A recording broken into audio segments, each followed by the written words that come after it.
नमस्ते। Good morning. तो आज से हम एक नई जर्नी स्टार्ट कर रहे हैं, ऑर्गेनन ऑफ मेडिसिन।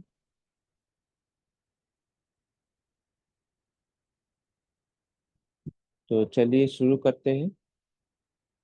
सबसे पहले we would like to take blessings of our master doctor Samuel Hanuman sir. Then I would like to take blessings of my gurus Bhagavad Gita and doctor Didar Singh sir. आप सब भी अपने अपने गुरु के ब्लेसिंग लीजिए।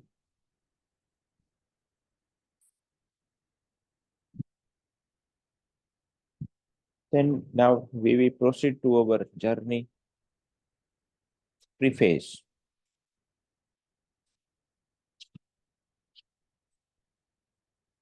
Preface to the first edition. According to the testimony of all ages, no occupation is more unanimously declared to be a conjectural art than medicine. Consequently, none has less right to refuse a searching inquiry as to whether it is well founded than it, on which man's health, his most precious possession on earth, depends. तो सभी उम्र की जो testimony है उसके आधार पे कोई भी ऐसा बिजनेस नहीं है, ऑक्यूपेशन नहीं है, कोई ऐसा काम नहीं है जो एक मत से, सबसे ज्यादा एक मत से डिक्लेयर करे to be a conjectural art than medicine. Medicine से अलावा और कोई ऐसी कंजेक्चरल आर्ट यानी कि मिश्रण वाली आर्ट, कोई मिश्र कला कोई नहीं है, ऐसा कोई बिजनेस नहीं है।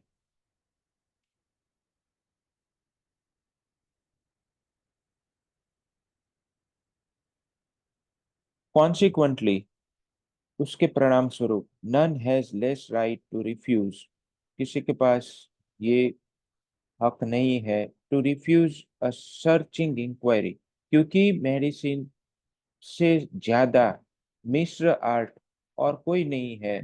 तो फिर किसी के पास ये हक नहीं है कि उसकी इंक्वायरी कर करने करने का उसको कोई रिफ्यूज करे कि मैंने कोई इंक्वायरी की, तो वो उस इंक्वायरी को कोई रिफ्यूज करे, ऐसा किसी के पास कोई हक नहीं, क्योंकि बेस्ट चीज अभी भी नहीं है हनुमान सर की टाइम पे। As to whether it is well founded then it, कि उससे कोई बेहतर हम उसकी शोध कर सकते हैं, ऐसा ऐसा इंक्वायरी करने में कोई मना नहीं कर सकता, क्योंकि बेस्ट तो किसी के पास कुछ था नहीं। और ऐसी चीज जिसके जिसके ऊपर ह्यूमन की हेल्थ ह्यूमन की हेल्थ जो उसकी सबसे प्रीशियस चीज है इस धरती पर, उस पर वो आधार रखती है, यानी कि मेडिकल फील्ड। तो उसके बारे में अगर कोई बेस्ट चीज इंक्वायरी करना चाहता हो तो कोई उसको मना नहीं कर सकता। I consider that it rebounds to my honor that I am the only one in recent times who has subjected it to a serious, honest investigation and has communicated to the world of the results of his convictions in writings published, some with, some without my name. तो यहाँ पर sir कुछ consider करना चाहते हैं। I consider that it rebounds to my honour. Redounds, redounds means लाभदायक होना, कि ये लाभदायक हो रहा है, ये एक मेरा ऑनर है कि I am the only person, मैं एक अकेला बंदा इन रिसेंट टाइम्स, अभी के दिनों में, who has subjected it to a serious honest investigation, कि इन बातों को जो आगे हमने पढ़ी, इन बातों को एक सीरियस प्रामाणिक इन्वेस्टिगेशन में, तपास में मैंने उसको डाला। And has communicated to the world the results of his convictions in writings published. और सर ने इन जो भी इस तपास में सीखा, जो भी जाना, उन सबको एक राइटिंग में पब्लिश भी किया और दुनिया के साथ उसका कांटेक्ट करवाया। Some with some without my name, कुछ कुछ के साथ मेरे नाम जुड़े हुए हैं और किसी में मेरे नाम नहीं है, लेकिन उन सब को मैंने दुनिया के साथ जोड़ा, दुनिया से उसका हूबहू करवाया। In this investigation, I found the way to the truth, but I had to tread it alone, very far from the common highway of medical routine. इस इन्वेस्टिगेशन में इस ये जो तपास की, उस तपास में I found the way of truth, मैंने सच के रास्ते को ढूंढ लिया, लेकिन लेकिन उस पर मैं अकेला ही चल रहा हूँ। But I had to tread मीन्स चलना। म- लेकिन मुझे लेकिन मुझे उस पर अकेला चलना पड़ा, very far from the common highway of medical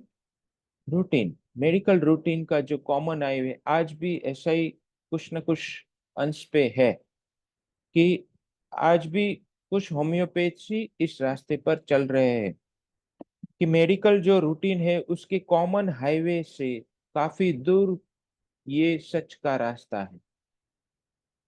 the farther I advanced from truth to truth, the more my conclusions, none of which I accepted unless confirmed by experience, led me away from the old edifice, which being built up of opinions was only maintained by opinions. और उसमें sir add करते हैं, I advance from truth to truth, मैं एक सच से दूसरे सच की ओर अग्रसर रहा। The more my conclusions, none of which I accepted unless confirmed by experience, ऐसे कोई भी कंक्लूजन नहीं है जो एक्सपीरियंस से कंफर्म ना हुए हो, यानी कि कोई भी उसमें पूर्व धारणा नहीं है। ऐसी ऐसी conclusions led me away from the old edifice, जो पुरानी जो प्रैक्टिस थी उससे काफी दूर ले गई उनके conclusions, which being built up of opinions was only maintained by opinions, जो वो पुरानी जो तकनीक थी, पुरानी जो प्रैक्टिस थी, ओल्ड मेडिसिन की बात करें, ओल्ड मेडिकल स्कूल की बात करें, कि उसमें जो तकनीक थी वो ओपिनियन पे बिल्ट हुई थी, यानी कि उसमें सच काफी कम था, सिर्फ ओपिनियन थे, and was only maintained by opinion, और आज भी वो ओपिनियन से ही मेंटेन हो रही है। The results of my convictions are set forth in this book, मेरे जो कन्विक्शन के जो परिणाम है वो इस बुक में सेट किए हुए हैं। It remains to be seen whether physicians who mean to act honestly by their conscience and by their fellow creatures will continue to stick to the pernicious tissue of conjectures and caprice, or can open their eyes to the salutary truth.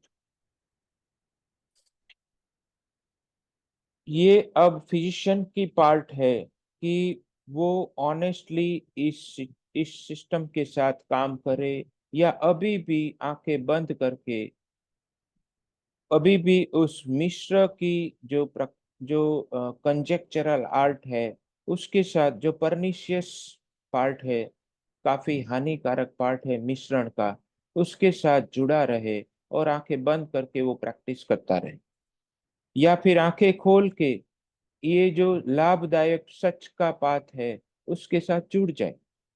ये physician पे आधार रखता है।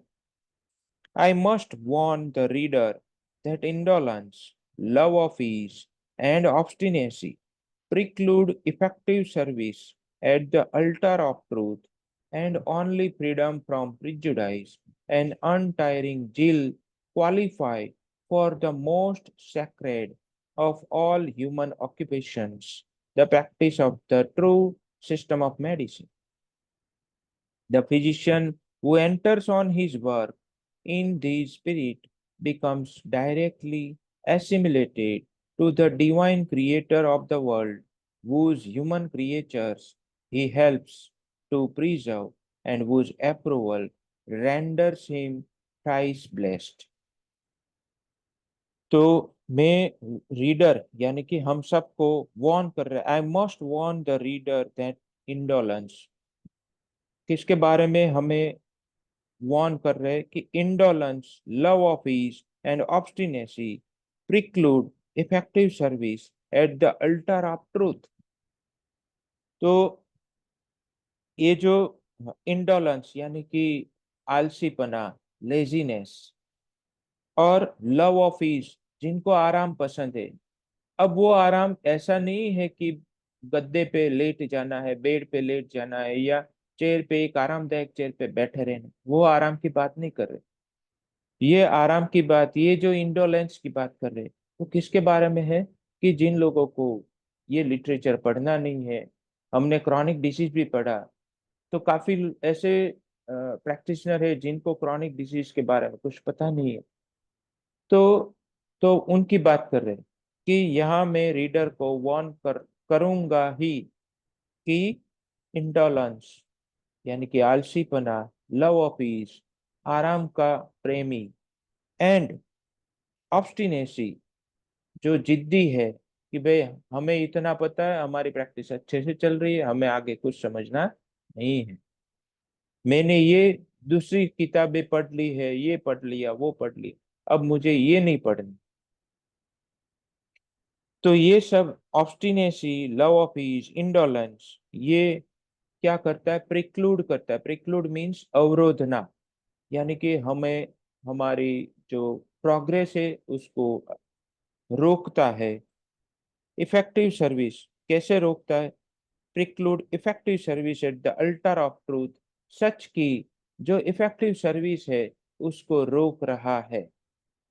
And only freedom from prejudice and untiring zeal qualify for the most sacred of all human occupations, the practice of true system of medicine. सिर्फ क्या करे, क्या जो प्रिजुडाइजेशन से फ्री है, मुक्त है, जो जो उत्साह से, अनटायरिंग उत्साह है जिसके अंदर, जो न थकने वाला उत्साह जिसके अंदर है, वही क्वालिफाई करता है the most sacred of all human occupations, सबसे, सभी ऑक्यूपेशन में जो सबसे पवित्र सब ऑक्यूपेशन है वो है true system of medical art,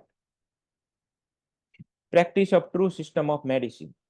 वो इस ऑक्यूपेशन को क्वालिफाई करता है क्या, प्रिजुडाइजेशन से मुक्त और बिना न थकने वाला उत्साह, यानी कि जो जैसे हनुमान सर ने बिना थके अपनी सेवा दी होम्योपैथी के साथ ह्यूमैनिटी की, वैसे ही उत्साह हमारे अंदर होना चाहिए। The physician who enters on his work in this spirit becomes directly assimilated to the divine creator of the world. Physician physician जो अपने काम में, अपने काम में एंटर हो इन दिस स्पिरिट, इस स्पिरिट के साथ, फ्रीडम से, प्रिजुडाइजेशन से फ्रीडम और अनटायरिंग जील की स्पिरिट के साथ अपने काम में एंटर हो जाए, becomes directly assimilated to the divine creator of the world. वो डायरेक्टली उसी मंत्रिमंडल में शामिल हो जाता है जो जिन्होंने इस दुनिया को बनाया, यानी कि ईश्वर के सानिध्य में वो सीधा आ जाता है। whose human creatures he helps to preserve, कि जिसकी ह्यूमन क्रिएचर को वो प्रिजर्व करने के लिए वो उसको मदद कर रहा है। कौन मदद कर रहा है, तो ईश्वर डायरेक्टली उसको मदद करेगा। And whose approval renders him thrice blessed, और उसकी अप्रूवल उसको और ब्लेस्ड करवाएगा। सैमुअल हनेमान लिप्जिंग 1810, 1810 में सैमुअल हनेमान सर ने इन इन बातों को रखा है दुनिया के सामने। Next, preface to the second edition. Physicians are my brethren. Physicians मेरे भाई बहने हैं। I have nothing against them personally. मैं उन फिजिशियन यानी अब ये फिजिशियन होम्योपैथिक फिजिशियन या एलोपैथिक फिजिशियन की बात कर नहीं कर रहे, उन सबको एक कर दिया कि फिजिशियंस मेरे भाई बहन है। मैं उनको कोई पर्सनली कुछ उसके अगेंस्ट में नहीं बोल रहा हूँ। The medical art is my subject. Medical art मेरा सब्जेक्ट है। क्योंकि अब कुछ ऐसी बातें इस प्रीफेस में आने वाली है जो आपको लगेगा कि हनुमान सर एलोपैथी के विरुद्ध में है, ऐसा कुछ नहीं है। या एलोपैथिक डॉक्टर्स के विरुद्ध में है, ऐसा कुछ नहीं है।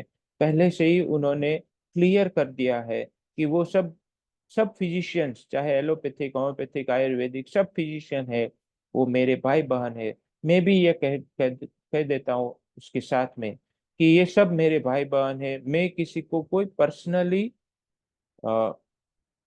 किसी के अगेंस्ट में कुछ बोल नहीं रहा हूं। I have to inquire whether medicine as hitherto taught has, in all its parts, been merely developed out of the heads, the self-deception, and the caprice of its professors, or whether it has been derived from nature. मुझे I have to inquire, मुझे inquire करना होगा whether medicine is hitherto taught has, कि अब तक जो medicine सिखाई गई है, मेडिकल आर्ट जो सिखाया गया है, इन ऑल इट्स पार्ट्स, उसके सभी पार्ट्स में, been merely develop out of heads, कि मुझे ये इंक्वायर करना होगा कि जो हमें सिखाया जा रहा है, मेडिकल आर्ट मेडिसिन जो सिखाई जा रही है, वो क्या सिर्फ सिर से निकली हुई बातें हैं, सिर से ही डेवलप हुई, यानी कि मन घड़त तो नहीं है। ऐसा मुझे इंक्वायर करना होगा। The self dissipation and the caprice of its professors, सिर्फ उनके प्रोफेसर्स की कही हुई बातें तो नहीं है। और whether it has been derived from nature, कि वो नेचर से डिराइव की गई बातें हैं कि किसी के सर की बातें हैं। मुझे वो देखना होगा, मुझे वो इंक्वायर करना होगा। क्योंकि हम सच को ढूंढना चाहते तो ये सब बातें खुलनी ही है। क्योंकि हम सब एक साथ काफी टाइम से सच की जर्नी में एक साथ चल पड़े हैं। दीदार संग दीदार सिंह सर के साथ हम उसके पीछे, और उसके साथ में हम काफी सारे लोग जुड़ के चल रहे हैं। और वो हनुमान सर से जुड़े हैं, तो हम अल्टीमेटली हनुमान सर के साथ काफी टाइम से एक एक दूसरे का हाथ पकड़ के आगे चल रहे हैं सच के पाथ पर। हो सकता है कुछ कुछ हमें बुरा लगे अपने बारे में, क्योंकि ये पाथ ऐसा है जिसमें हमें क्रिमिनल भाव आएगा, हमें स्मॉलर महसूस हो सकता है, क्योंकि वो कंपैरेटिव बातें होगी। तो जैसे जैसे हम अपने आप से अवेयर हो जाए, वैसे वैसे हमारी और चित्त शुद्धि होगी, हमारी चेतना आगे बढ़ेगी। चेतना आगे बढ़ेगी तो हमें और ज्ञान मिलेगा, प्रकाश आएगा। तो आज हम इस जर्नी को हम यहाँ तक स्थगित करते हैं। कल फिर से जुड़ेंगे। तब तक के लिए thank you, good bye, take care, love you all.